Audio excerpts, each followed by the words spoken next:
My name is Sarah. This is the story of when I first took my baby to the nursery. I was really scared. Being Isaac's mom has been a beautiful journey and an exhausting challenge.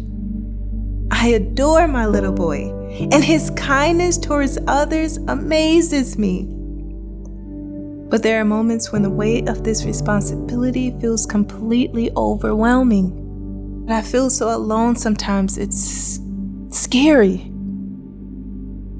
Struggling with depression and the constant exhaustion that comes with single parenting is really hard on my mental health.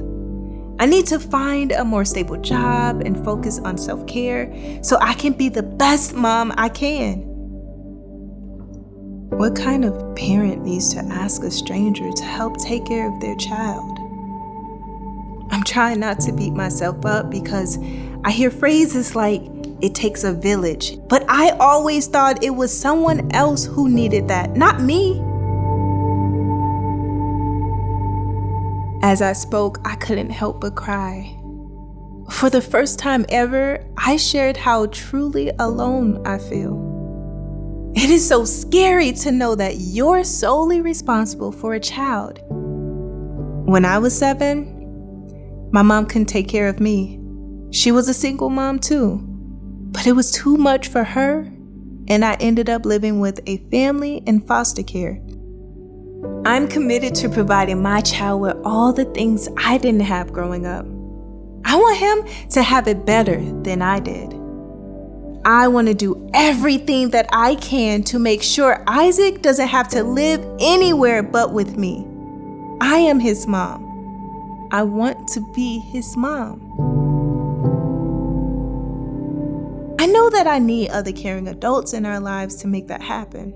I need someplace special, like the nursery, where Isaac can stay for a few days. When it was time for me to leave, I could tell Isaac was feeling pretty scared. When are you gonna be back to take me home? I'll be back in 2 sleeps, okay? When I had to say goodbye to Isaac, I worried if I was making the right choice. I was really scared. It was hard leaving him. I knew he was scared, and I'm not going to lie, I was too. I worried about how he was doing at bedtime. I missed him already. It was our very first night apart. I didn't want to go to bed. I started to feel scared again. So I picked up the phone and called. They weren't angry with me. It was the opposite.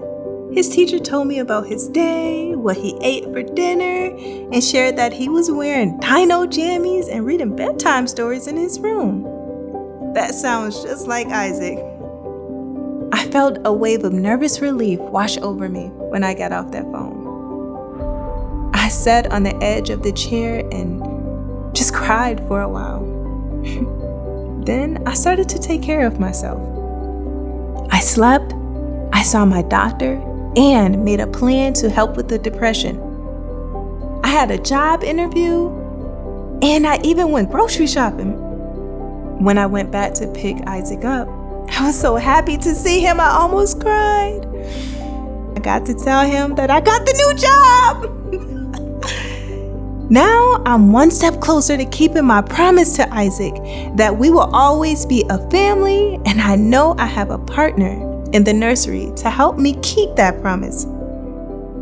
The world can be so overwhelming at times. I told Isaac that it was really safe here. Turns out, I was right. Mommy and I love this place. We really do.